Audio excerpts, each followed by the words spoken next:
people in prison have made terrible harms.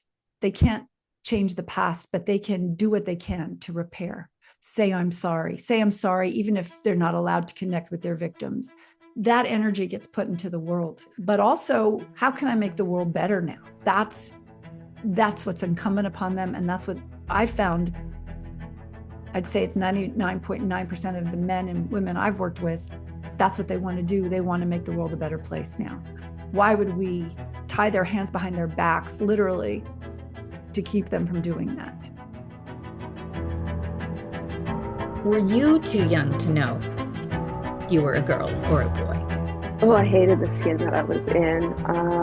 I thought I was ugly. I thought I was unlovable. I couldn't leave my house without people staring at me or making rude remarks. There is a sense, I think, or a message that many of us have received that it's okay to be a Jew as long as you're the right kind of Jew. Just imagine what it would be like for you when you get out of prison after, 10 years in there for something you didn't do. Approximately 6 or 7 policemen attacked me and put in my pocket a big quantity of drugs. If we can choose how we live well, then do we not have the right to choose how we die well? And how do we do that with dignity? There's never a moment where I am not in pain. It's exhausting. This bottom line is what it is. I was born with a congenital limb difference. My arm, I had my elbow, but it was like underdeveloped from here out. 54% of those with disabilities are not working. If you're an employer, hire somebody with a disability. You won't regret it. I've learned that us neurotypical people are the people who really need to learn from neurodiverse individuals. We are the aliens of this planet. Welcome to Purposeful Empathy, a show that is dedicated to amplifying the voices of people from across the globe who understand the world needs more empathy and are doing something about it. This season will inspire you to empathize with people who are regularly marginalized and misunderstood. You won't want to miss a single episode, so hit the subscribe button now. Thanks for watching and enjoy the show.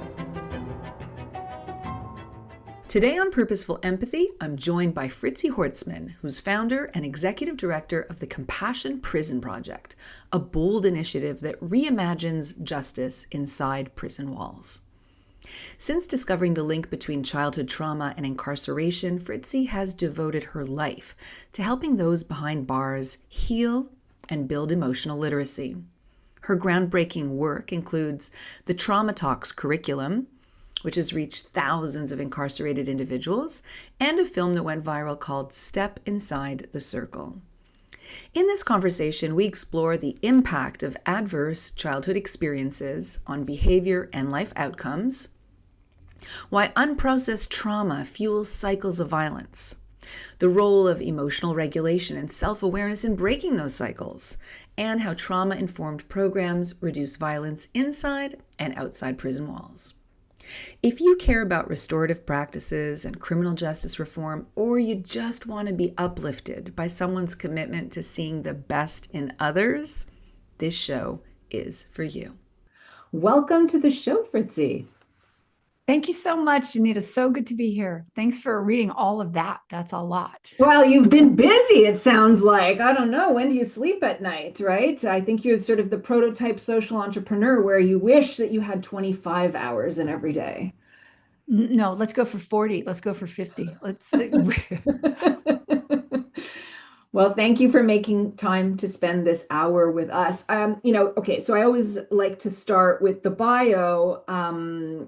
Makes you credible as a guest, but now I'd like to get to know you a little bit as a person. So I wonder, there must have been some twists and turns in your life to bring you to where you are today and passionate about what you do. So would you indulge us with a little bit about you that's not biography? Well, since I was 5 years old, I've always had a perspective about criminal justice or justice in the society. My mother was raised in the South, and I had a crush on Alfreda, who was African American, and my mother told me if I married a Black person, she would stop talking to me, and I was 5. So I didn't understand that. That didn't make any sense. That I didn't understand race at that age. I just understood a person who I liked because of who he was. But I also understood that my mother was out of her mind on some level. I didn't say that, but that was what I understood, that when we judge people for anything other than nothing, I guess we can't even judge people. We just have to accept exactly where they're at, because as David Hawkins says, everyone is doing the best they can nonstop, like period. That's it. Everyone is doing the best they can. And same with my mother, right? So that's where the compassion comes in. And I was looking at some of the photos. I was taking photos for my yearbook picture, and there was a picture of an African-American man surrounded by all these old ladies on a bench in the park that I had taken. And I just saw the little pieces of my life as I observed our society and its inequities and its and my own implicit bias, my own tendencies to prejudge people for the way they look, not just by color, but by whatever, by their weird hairstyle or whatever's going on. And just to always constantly question that first thought. It's, as I tell the guys, it's first thought and then it's second thought. The first thought is, what the hell is he wearing? The second thought is, wow, he's expressing himself in a way I probably wouldn't do it, but what's going on here? So that's, I mean, I think it's incumbent upon all of us to first thought, second thought, because beyond our judgments, as Rumi says, I'll meet you in the field beyond right and wrong. And that's where I want to play. And I guess if you think about that field, it's the quantum field, right? Because we can't really see anything there. We know the energy. And I think that's where we're headed here. And I don't want to get too woo-woo to your audience, but the energy we put into the world is so important. Like yesterday, I was a basket case, and that was the energy I was putting into the world. But I was aware that this was stress. Today, I got my sleep, and boy, man, the energy I'm putting into the world it's nonstop. So, but to be aware and be conscious of, what are you contributing? Is it negativity, or is it possibility? Is it something we can all thrive from? Is it, I'm putting energy, you're putting energy into this podcast right now. And I'm hoping, that my contribution will inspire others listening to this, so we can, galvanize more people to remember who they are, or to reawaken to who they are. So we've hooked the listeners and the viewers now. We're going to have a really deep, soulful conversation. I'm all in, and I'm glad we weren't recording yesterday. And I'm glad you got through yesterday. But you're not off the hook just yet. I want to know a little bit more about so we know you at 5 and that sort of big trigger moment, but I wonder also beyond that, if you could tell us a little more about yourself and what brought you here. Yeah, well, so I always wanted to be seen. At first I wanted to be an actress, then I wanted to be a filmmaker. So I dove into the filmmaking thing. I realized that being an actress, you had no control of your life. Little did I know that being a director, you had no control over your life. So, but anyway, that took me another 20 years to figure out. I worked in the film industry until I was 56. I worked on a film with Dr. Dre and Jimmy Iovine called The Defiant Ones, which was, full circle. I got to, Dr. Dre talked about his trauma in the film. I didn't know what an adverse childhood experience was then, but then watching the film again, I was like, oh, he's got at least 6 aces based on what he just talked about in, one film clip. And so just before we go further, for those who don't know, what is an ACE? Let's just go there. Yeah. So an adverse childhood experience, it was what they found is the more adverse childhood experiences you have, physical abuse, emotional abuse, sexual abuse, physical neglect, emotional neglect, parents divorced or separated, parents mentally ill, suicidal, or depressed, parents addicted to drugs or alcohol, parents divorced or separated, or a household member going to prison. Those are the top 10. And what they found, and there's more, there's all, there's car accidents, there's parents dying when you're young, all those things, it goes on and on. But these were the top 10 that they found. And they found that the more ACEs a person had in childhood, the worse their health outcomes and social outcomes were in adulthood. And when I first took the test, I thought I had 4. And then I started really looking. I was like, no. You have 8. I have 8 adverse childhood experiences. And both my parents had, I think both of them had at least 6. And one of the things is 6 or more ACEs, your life expectancy drops by 20 years. Wow. So my father died at 62. I'm 63. My mother died at 69. So they smoked like fire chimneys. They were really committed to their smoking, but they were really committed into regulating their nervous system with substances. And again, doing the best they can, right? Doing the best they can.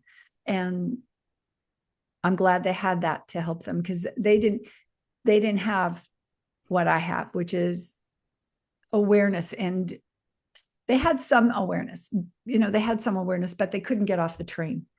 And, Carl Jung says, I think he said this, or he may have said it, something like this: until we make the unconscious conscious, it'll direct our lives, and we will call it fate. And so, we're all driving on this unconscious train. I say things, I don't know where they came from, but it's like when you stop at that moment and say, where did that come from? That's when we start becoming conscious. That's when these old patterns that are not just from this lifetime, they're from centuries of violence and adversity that my genes have gone through. They've done experiments with rats where they'll shock a rat in a cage and then put in the scent of cherry blossoms into that cage. The next generation, those babies, when they smell cherry blossoms without even being shocked, they still react as if they were being shocked. So, we talk about Holocaust survivors, we talk about Rwanda, Gaza, all of these acts of violence are in our unconscious, and they're taking control of our society and our families and our lives. And so it's that moment of awareness at each point that we can either contribute to the consciousness or to the unconscious. It's like making deposits or withdrawals. And so I'm working on adding to the consciousness deposit. I mean, so much of what you speak about, and obviously we're going to get to the work of the Compassion Prison Project specifically, but just straight out of the gates, the way this speaks to me is I just went on a healing journey in December, where with a medicine woman, and I discovered what it felt like to not be living on the operating system of my nervous system being on high alert. So like I grew up in a system where I was always being vigilant because things were unpredictable and worse. And so I felt a sense of responsibility. I had younger sisters. I was a strong person that could fight on behalf of my mother. And so I just developed like a way of being in the world where, in our culture, hustle culture, like, if you're really working hard all the time, you're rewarded for that. And it can become quite addictive. But there's a certain like level of adrenaline or even addiction to cortisol that's flooding through your body, because that's the only way you know how to be in the world. And on this experience, I actually felt in my physical body like a sense of safety, where I didn't have to be on high alert, that just allowed me to express a new set of ways of being that was just quite stunning to me. So I think this consciousness that you're talking about, I really understand. And wouldn't we wish that for everyone to have?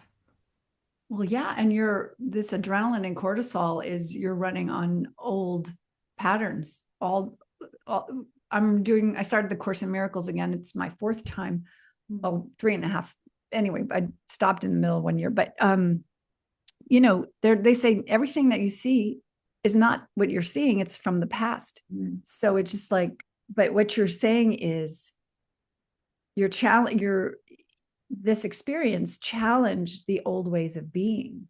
It challenged this hypervigilance, which, you know, I was on it yesterday for sure. And I'm on a bit of a high today because I just got all these books shipped.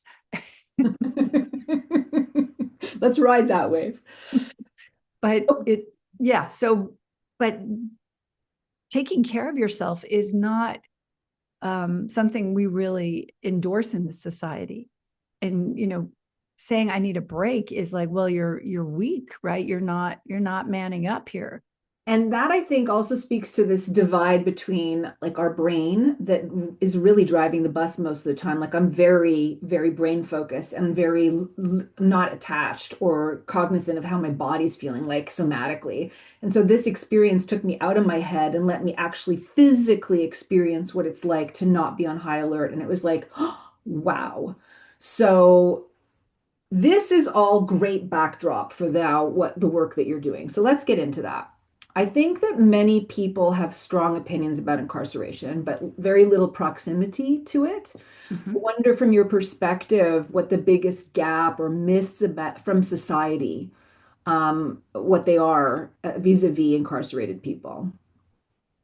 Well, I think the myths is that there's a lot of bad people in prison.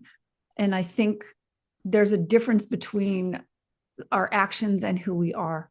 And that distinction is so important because all of us have done bad things. All of us have, you know, I'm the first to say, you know, I traumatized my son by my insanity. And so who are we to cast stones on people that have committed crimes? A lot of us have committed crimes and have not gotten caught. I've shoplifted. I've done my share of adding to the unconscious morass that we're in. So when we look at someone in prison, as the guys are starting to understand, and it's the book that Oprah and Dr. Bruce Perry wrote, is what happened to you. It's not what's wrong with you. And that's a shift in perception. And they say in the Course of Miracles is a shift in perception from fear to love. So it's not what's wrong with you, which is fear, because you saying something is wrong, there's judgment in there, and there's shame. And shame. Exactly. Shame. Big one. Yes. It's what happened to you, which is compassion, empathy, right? So it's that shift. They're having that shift for themselves, those men, and those women. They're having that shift. There's nothing wrong with me. There's something that really seriously happened to me. And also happened in my DNA, right? It just happened. It's happened. This is who I came in as, with these genes and this family tree. And this is what I got to work with. And of course, some people are incarcerated. Of course, some people are homeless. Of course, some people are drunk, you know, intoxicated. But that's what they came in with, right?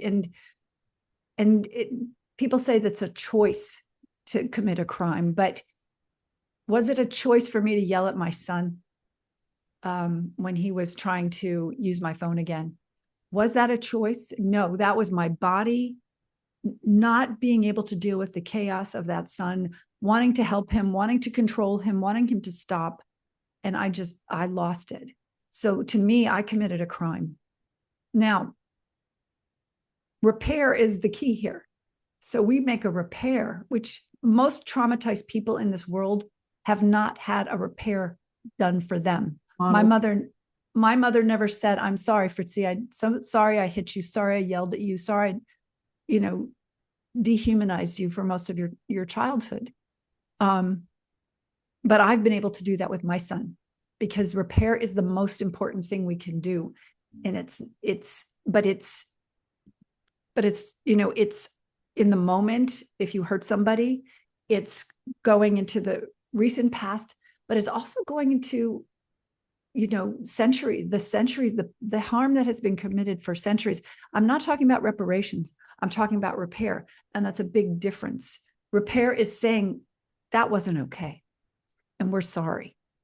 We're sorry on behalf of of everyone. On behalf of all of us, we're sorry.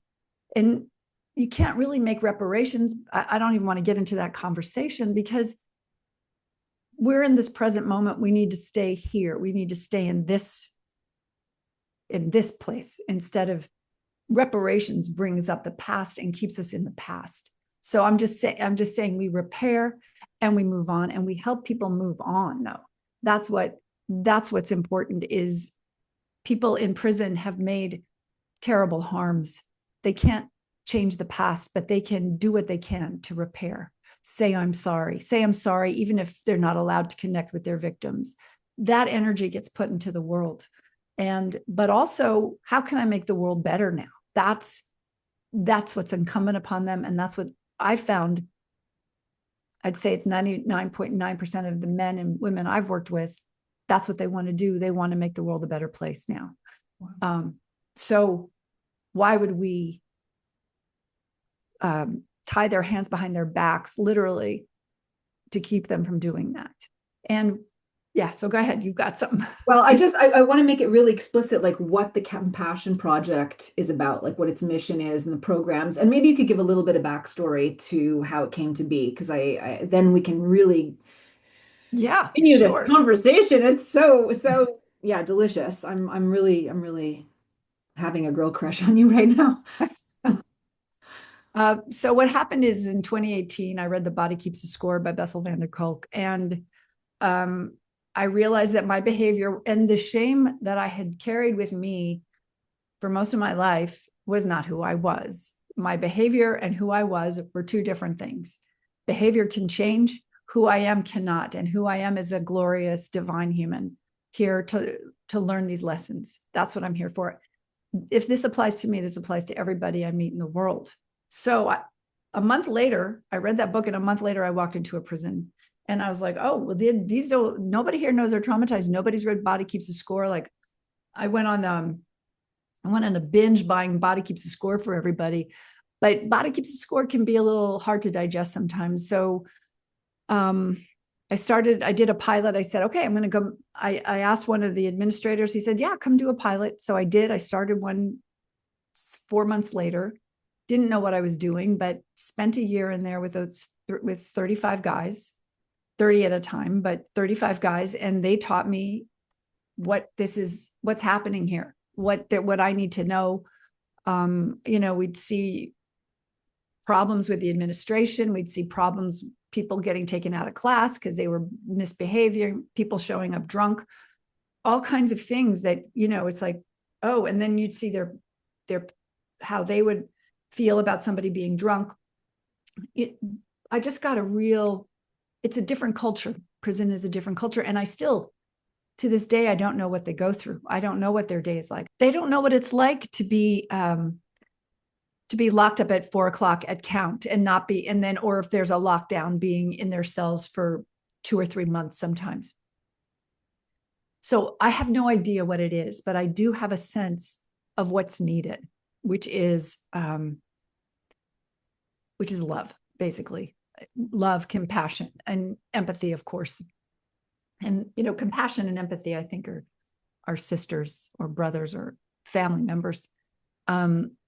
So with that information, I did this circle with ACEs, people stepping into the circle with their adverse childhood experiences, which you can see on our website. We did this film in February 2020. And then March 2020, it was lockdown. So the film went out, 4 million people saw it, and it was great. And it helped launch my organization so that I could do something. And then it's like, how am I going to get me into the prisons when I can't be into every prison? So we decided, we created 16 videos and 16 workbooks called Trauma Talks, which I'm just so proud of this. This is our condensed version now. We had 8 workbooks. Now we have 4 workbooks. So it's easier for everybody and same length, but, and it's going, I was right before this podcast, I was shipping more out. People, it's it's just skyrocketing. People are getting results. Montana prison, they're seeing what's happening. And so they want as many people as possible to go through the program. And at the trauma-informed prison yard that we're about to talk about, one of the facilitators told me that there's about 700 or 800 people in that yard. 450 of those men are doing trauma talks.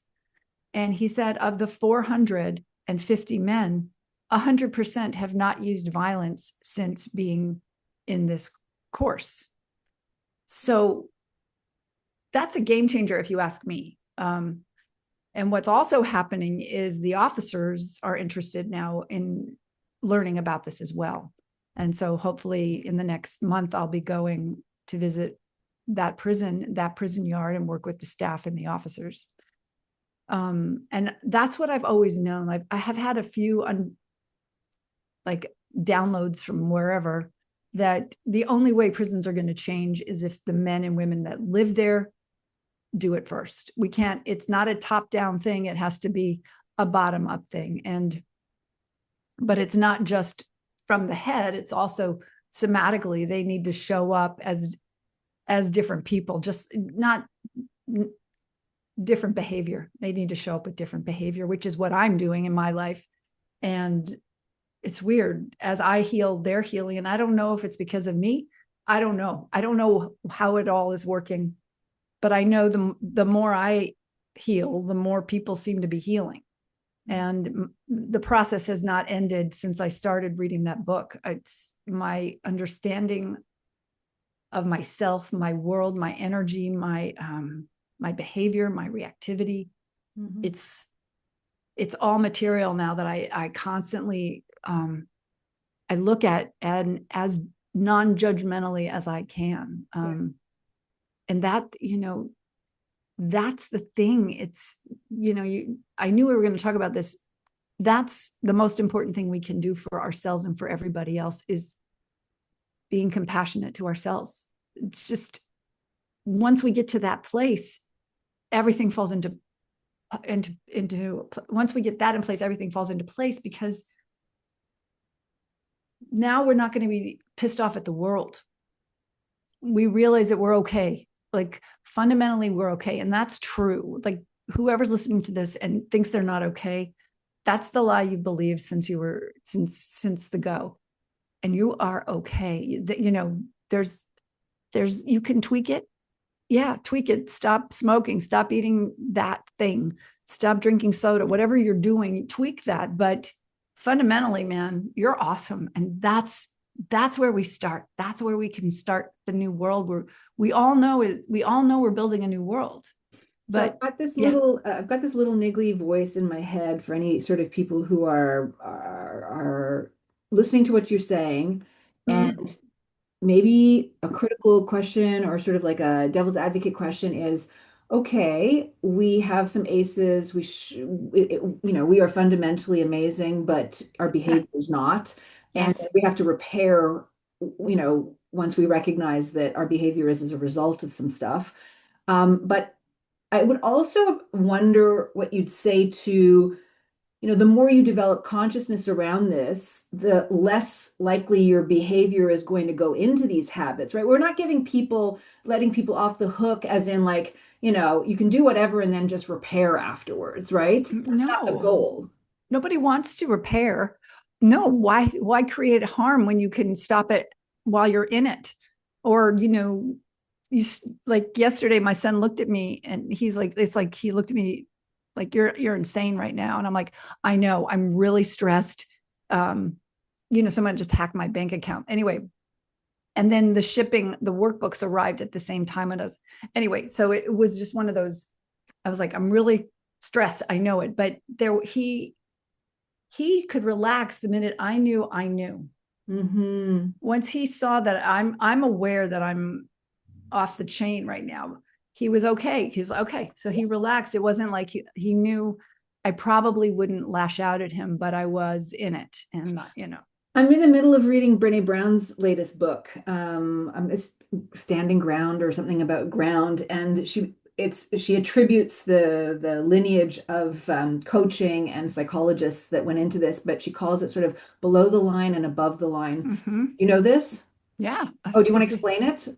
No, you do it because you've been reading it. Okay, so I just read it, and I don't know if I'm going to do this justice, but essentially, if everybody is aware that there's a below the line set of behaviors, which is all fear driven, reactive, and then the above the line is driven by higher consciousness and leaning into sort of like, the best of what we can do, empathy and kindness and generosity. So she uses the example of, let's say, this is the example from the book. Somebody on her team comes to see her and says, "Oh my God, you were asked to write a blurb for a book by a friend of yours, and we sent it to the wrong Tom." And now this book that's under wraps from a PR perspective is now somebody knows about. And this is a big, whoops. And so she had an immediate reaction that was below the line, where she wanted to like blame whose fault this is. And do you realize, what this means for me? And da. And then she took a beat and went, she knew that she needed to get to above the line. So she said, like, can I just have 5 minutes to just think about this? Took a breath and realized that my team all wants to do the best for brand Brené Brown. This was an honest mistake like I make all the time. What can we do to fix this? And what can we do to avoid this happening again? Is reacting from above the line. And so, I think it's just kind of important to know that as we become more conscious and are capable of practicing more self-empathy, we'll catch ourselves and look upon our behavior with compassion and do better, right? Yeah, it's like the first thought. Second thought, the other thing I tell them is being in your cortex is being above the line. Being in your amygdala is being below the line. So throughout trauma talks, we talk about getting to the cortex, like that's where we want to get to. So they're aware of their brain. There's also the window of tolerance where, as the more stressed you get, you have lower ability to tolerate things. My husband's always saying to me now, after he learned about it, he says, our son's not in the window. His window of tolerance is very small right now. Do not go there. But so, all these tools, all these awareness tools, they're great. It's when you're in it is when the rubber meets the road. That's when you've got to start, that's the team, but that's the trick. It's those little bits of awareness that can change the whole game. That's what happened. It's just little bits, and non-judgmental as those little bits are revealed. Oh my gosh. I have a story that's in me to share. If we have time at the end, I will share it, but this is a podcast where you're the guest. So let me ask another question. You often speak about incarceration as a human experience, not a legal or punitive one alone. I wonder if you could speak to what happens to a person's identity and sense of self-worth inside the system. And what do most of us on the outside fail to see? Like, what would you like the general public to know about the experience of living in incarceration? Well, as I said, I don't really know about the experience of incarceration, but what I do know is that their sense of self wasn't very good even before they walked in. And so they say to me, why are you working with people in prison? Why don't you catch the babies before they fall into the water? And I would love to do that. But it's a different game. It would have to have other people helping. Anyway, I'm not opposed to it, but right now this is what I'm doing. And so the question you ask, I have to be careful to answer because I'm not going to blame anybody for anything. I can't say it. I can say it's the system. Prison systems are created from trauma. And so anything created from trauma doesn't work very well. It's a reactive system, and the people who live there are in a reactive mode. The people who work there are in a reactive mode. So there's not a lot of above the line thinking going on in this situation. And when I started this, I was ready to blame everybody. I was pissed off at solitary. I was pissed off at the officers. I was pissed off at I was like, this can't be. But what I've understood is this is not going to change unless the people who live there do their work. That's it. We can't wait for somebody to make a law that makes sense to people that are traumatized. You create safety in a place that was not safe, you've changed it. And that's so, to me, people come in with the worst circumstances. Unimaginable things have happened to the people who are in prison, unimaginable. And unimaginable things happen to people who live there and who work there. And so I'm calling time out, and I'm saying, let's regulate this system, which is what I'm doing to mine.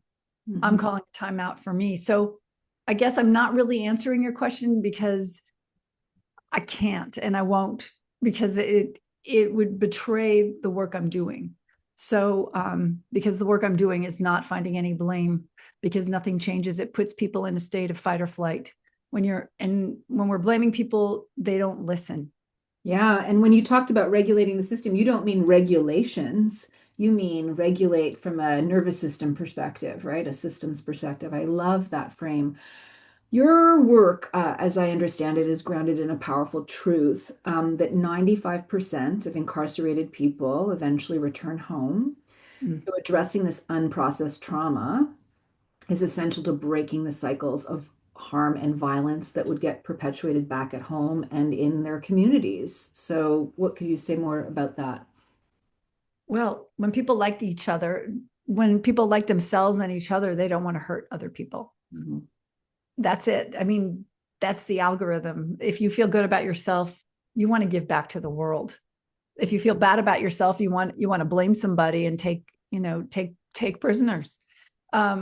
So that's the work we're doing. People, when it's within the first or second episode of Trauma Talks that they start understanding that the brain has a system that survival is a priority, and it will do what it has to do to make sure you survive. And if that's killing somebody, if that's yelling at your son who's 3 years old, that's what it's going to do.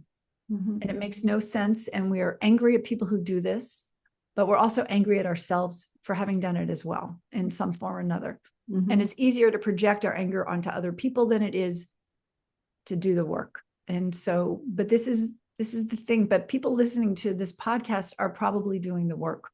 They're already interested in empathy and in compassion. But it's a call to everybody. Do your own work. Like, if you're pissed off at somebody else, there's a negative truth about you in there. Carl Jung said it, what we despise in others. I don't think these are the exact words, but what we despise in others is what we despise in ourselves on some level. And it could be a different, you'd have to look at it sometimes differently. Like, I don't like the way she's so arrogant. But what I realized with this example is she's confident, and I don't have that confidence. So I'm jealous. It was like a jealousy instead of so these things are subtle, but that's where the work is. You start working on those little things, those little readjustments in yourself with compassion. Again, back to compassion, back to you are so amazing. And this needs some work here. That's all. That's it. Maybe that's why I'm so attached to practice that I have. I'm teaching my first class of the semester. I'm teaching 2 classes at McGill this semester, and the first of my second class is tonight at just in under 3 hours. And I had a mentor who passed on a few years ago, 10 years ago. Wow, 10 years ago already. He used to say to me when I was asking him for advice, he's like, Anita, you're better than you think you are. And it was a very a very beautiful thing. He wasn't saying I was better than anyone else. He was just saying, you're better than you think you are. And it just felt good to hear that. And the practice that I've over time developed, I do it on the first day of class, and then I do it on the last day of class. I have a cushion. I wander around because I don't have the quads to support it otherwise, but I get down to eye level with each student in the class, and I look them square in the eye and I say, you are better than you think you are. And before I start this, because I do it one by one, and we're usually like a class size of 40 to 50, it takes a while to do. I invite them to reflect on what they're thinking about as the experience is unfolding. Are they rolling their eyeballs? Are they rejecting the possibility of when it like, oh my God, I don't want her to do this to me? Like just to just watch what's happening. And over the course of the semester, we get to know each other and we have some amazing time together. And then we do it again at the end of the class. And inevitably, there are students that have tears in their eyes, just taking it in and feeling that. And I don't know what it is that you said just before that made me think of this exercise, but I just wish that for people. I just wish people could take in that sentiment and how beautiful the world would be if we could all just feel good about ourselves. Well, I think what you're describing is our need for community and experiencing in different ways, and having someone being able to tell you that you matter. And I don't think we do that enough. I think it doesn't matter the form in which it comes in. You know, when you were describing it, I was thinking, oh, I don't know if I'd like that. And then I was thinking, yeah. And then I started getting moved by the idea. And that's what we do. I have the guys stare at each other and they get uncomfortable. They're like, I don't like this. I don't want to do this. But it gave them access to a connection they hadn't done. I have them walk across the room and shake each other's hands, and and then we do this exercise that they do in this challenge thing. It's, if you really knew me, you would know. 3 minutes telling people about yourself. And those bonds they get formed in these little circles in one day. We're forming bonds where they were strangers. Now they're brothers or sisters. And that's the thing about prison, is it keeps you in a state of fight or flight. And one of the questions I asked them is, how old were you when you knew you were on your own? So that's trauma separates, right? Trauma separates us, makes us feel like we're on our own. I was 8 years old when I thought, I can't trust my parents. I cannot trust them. And how old were you? Do you know? I would have been around 9. Yeah. So you had that thought too. So that's the thought of trauma. That's a trauma thought. Trauma separates me. I am separate now. I am not part of this. I'm not part of this whole. And so this fracture, as Thomas Hubel talks about, the fracture, we're fracturing. And so when community is what brings us all together, it starts healing these wounds of separation. And there's nothing more powerful than sitting in a circle with people who see you, and having these forced weird experiences, I think, are really important, to get us out of our comfort zone, because our comfort zone is not so comfortable, really, if you look at it, right? Fritzi, I'm going to introduce that in class tonight as the forced uncomfortable moment. Or what did you call it? The forced weird moment? I don't know. You'll have to go. Anyways, it was brilliant. I'll go back and listen. Okay. I wonder if you have any specific anecdotes, like memories that are just sort of like tattooed in your mind now, of something that you've seen unfold through your work. Well, I've seen a lot. Alex is one of them. Alex was in my very first class in 2019, and he had one foot in and one foot out, and still doing shenanigans, as I call it. Shenanigans is anywhere from, having a cell phone in your room or in your cell, or dealing drugs, or doing riots, making shanks, shenanigans. And so it seems like a light kind of word. Anyway, there were shenanigans happening. And to me, if you really want to get out of prison, you stop the shenanigans. You stop trying to get away with things, which, I don't know, I always try and get away with things. I still have my son challenges me on my integrity sometimes. I'm a bit of a rule breaker because I don't believe in some of the rules, but that doesn't mean I shouldn't have integrity. Anyway, yes, I gotta walk my walk. But he went to the parole board and he got found suitable. But then they took it back. They said, no, you're not going home yet. I think some of the victims complained or what, I don't know. I don't know what happened really. But he's not fine with it, but he's accepting it. And he's not blaming it, and he's not going into a story. I mean, just the trajectory of his growth it's stunning. And one day we were talking about accountability, and I was telling him about this accountability challenge I had for the guys at a different prison, that with the officers, like, I'm accountable for all of the officers' pain, even though, like, your pain that you had, officer, I'm responsible for it, even though I didn't do it, because I'm taking responsibility for everybody's pain here. I am a surrogate accountability person for you. And some people don't want to do that yet. So, but he was like, oh yeah, that's right. I'm accountable for all of it.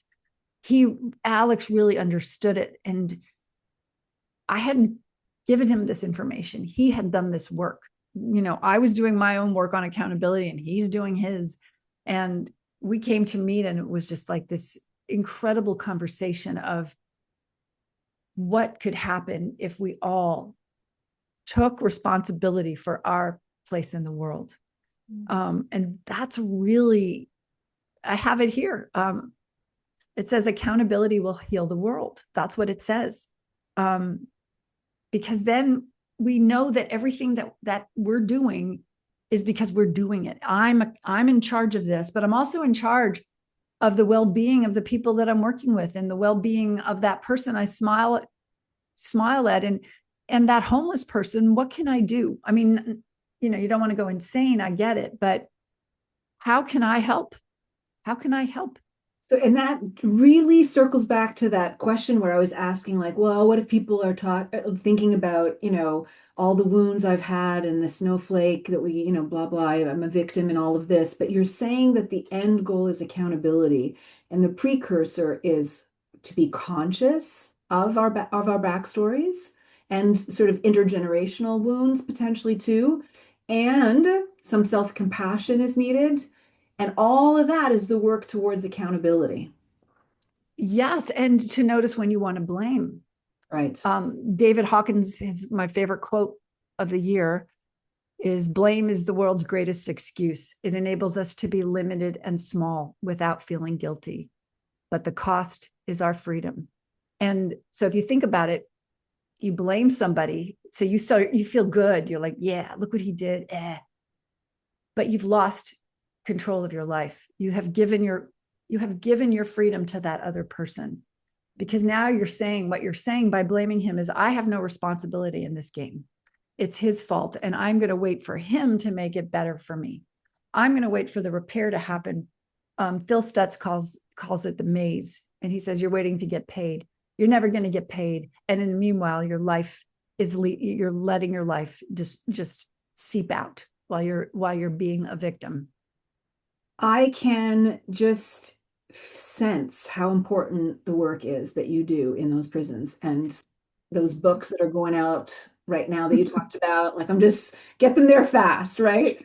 Okay, we have 2 questions left. I can't believe we're running the hour. Tell us about Veterans Behind Bars. This is your latest film. Yeah, it's a 30-minute film, and we're going to release it sometime this year. Getting that out correctly requires my attention, and I just haven't had it. I've been doing trauma talks.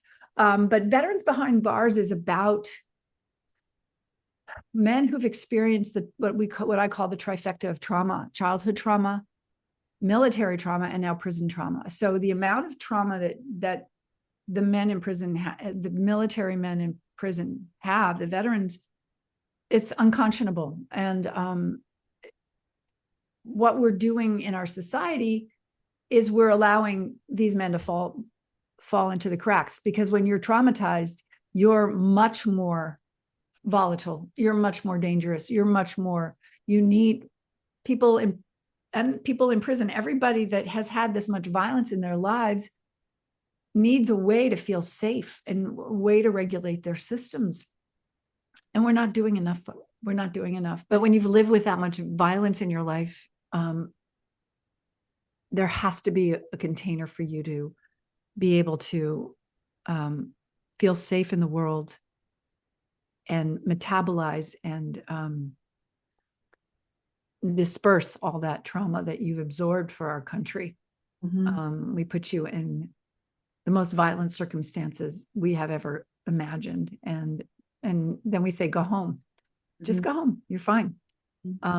So I've done a lot of research on what's needed. Most of the men in prison have traumatic brain injuries. Women have, the women in prison have 97% have traumatic brain injuries. 85% of the men in prison have 4 to 12 traumatic brain injuries. Damage to your prefrontal cortex, so damage to your above the line, damage to above the line. So you're more reactive, more violent, more aggressive. So all of this gets interpreted as I'm a bad person. And it's really, my behavior is not what we want out of you and what you want out of you. Nobody wants to be cranky. No one wants to be pissed off.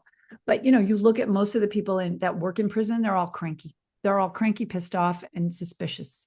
They go to a Denny's and they're at the back of the room, ready for threat. They see the world as threat now. And the life expectancy of an officer is 59 years old. So, I'm also, and a lot of officers are veterans. So I'm also want to bring help to them. Not help, but healing solutions. That's what I want. I want them to show them the way that they can not be cranky when they get home or not want to just shut down. And one of the interesting things I found about the male brain, when a man gets stressed, he goes to his amygdala and he wants to it's either fight or flight. He either wants to use violence or he wants to isolate and usually medicate. When a woman gets stressed, she goes to her cortex. So she wants to talk about the problem. And so when you got a man stressed and a woman stressed, a woman is talking and a man wants to go hide or hit her. So it's good to know these differences of just how our brains function. This isn't about your personality. This is just your hardware. And we, here we are trying to blame our husband for wanting to isolate. That's his hardware. How can you blame someone for how they came out? And of course, they are bridge brains too. There's, women who will just isolate and men who will talk, blah, blah, whatever. And there's, I don't want to get into that conversation, but, basically we know this is true. And also men are much better at abstract thinking. They like balls in space. They like to drive. They like physics. There are more men that are physics people than there are women. Not to say that, I'm not having a gender conversation. I'm having a hardware conversation. And that's what we have to know what our hardware is so we can get the software in there, literally the software, which is our heart and our making things softer, right? So that calls up the question, what do you think the role of empathy plays in your work, and what would you invite listeners and viewers to think about in terms of turning up their volume of empathy in their lives vis-a-vis incarcerated people? Well, so my first thought is, here we go again. My first thought is, we will only transform our prison system if we start having empathy for ourselves. It's the only way. If you really want to change the world, it starts here. It starts here in our energetic patterns and our judgmental, our negativity bias, which, we're all, first thought is negativity, judgment. The second thought is, what is this? Is it curiosity? So it's not just empathy, it's also curiosity and compassion. Pema Chodron said compassion is between two equals. It's not about me coming to fix you. It's about me seeing you as you are, but not seeing you as your crime or seeing you as your addiction or seeing you as a homeless person. It's just seeing who you are, which is a divine human here going to earth school. That's it. That's it. And everything else is dressing, right? It's the story that we believe. And so, with Byron Katie, she's like, who would you be without that story? I wouldn't be anything. I would just be this incredible human, which is what I am. I work with a lovely woman named Hira, who's based in Islamabad, and she does all the time stamping. And you have mentioned so many resources. I can just picture her learning about all of these different people and resources, so we can include them in the show notes. I promise that'll get done. Fritzi, our last question of the day, and thank you so much for spending an hour sharing your work and thoughts about energy. And I just have loved every minute. The question I ask at the end of each conversation is this: can you think of a time in your personal life when you were on the receiving end of empathy and what that meant for you? Yeah. I was in a healing group, and this one woman, she just basically mothered me.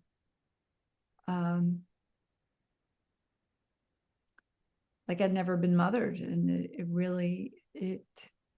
she just allowed me to be a little girl in her arms. And many more examples, but that one is the one that came to mind. And just that we really do heal in community, and it's really important. Francis Weller talks about that in one of his books, the one on grief, and how important it is to sit with the sadness of our past, but to have that metabolized by other people, so that we're not holding it by ourselves. And that's why it's so important to get out there. Like I'm going to see a film with my friend, and I was like, let's have dinner. And then it just felt so inconvenient. And I'm like, no, I'm driving there. It's going to take an extra 2 hours, but I'm going to get to be with her for those extra 2 hours. That's what's important. It's not about efficiency. And, my brain was like, efficiency. My heart's like, no, I want to see her. I want to see her more. So, but to, tap into your heart, not into your efficiency, not into your brain, because our brain's gotten us into so much trouble. And, but we love our brain. We don't want to blame. Again, no blame here. Just, you got to catch all those thoughts, because they're energy that we send out into the world. So take that thought back. I love my brain and my heart. I want to be guided by my heart as much as possible. Well, I want to thank you for the gift of sharing that story about that woman in the healing circle, because I witnessed you having that memory and tapping into that feeling.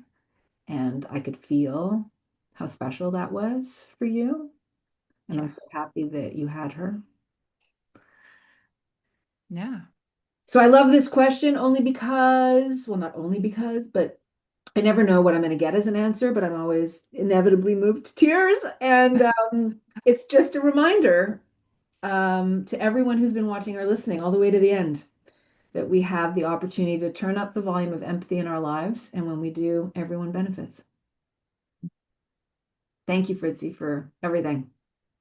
Thank you, Anita. Just quickly, a lot of the people I mentioned are on my podcast, Compassion in Action. And also just to go to our website, check out Step Inside the Circle, which is there. And also, if you're moved, donate. We have these workbooks that we just ordered 5,000 sets, which is 20,000 books. And they're starting to leave already. We're just going to have to order more. So let's have every person in prison in California, in Canada, and around the world have access to emotional trauma education and emotional regulation, and let's watch the world change before our eyes. Hallelujah. It'll all be in the show notes. Go check it out. Please give what you can, support your work. Thank you for listening and watching. We'll see you next week at Purposeful Empathy. If you know someone who would benefit from this episode, please share it with them now. Post the link to your socials, and don't forget to hit the subscribe button. The world needs more empathy, and you have an important role to play.